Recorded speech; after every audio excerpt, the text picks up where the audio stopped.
আর আল্লাহ তোমাদের শত্রুদের অন্তর থেকে তোমাদের ভয় দূর করে দেবেন এবং তোমাদের অন্তরে ওয়াহান ঢেলে দেবেন।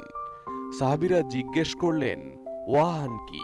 তিনি বললেন, দুনিয়ার প্রতি মোহ এবং মৃত্যুকে অপছন্দ করা। আজ মুসলিম বিশ্বের হাতে অঢেল প্রাকৃতিক সম্পদ ও অর্থ থাকা সত্ত্বেও তা কেবল ভোগবিলাস আর আরামায়েশে ব্যয় হচ্ছে। ত্যাগের মানসিকতা হারিয়ে যাওয়ায় জাতি হিসেবে মুসলিমরা এখন আদর্শহীন এক জনসমষ্টিতে পরিণত হয়েছে।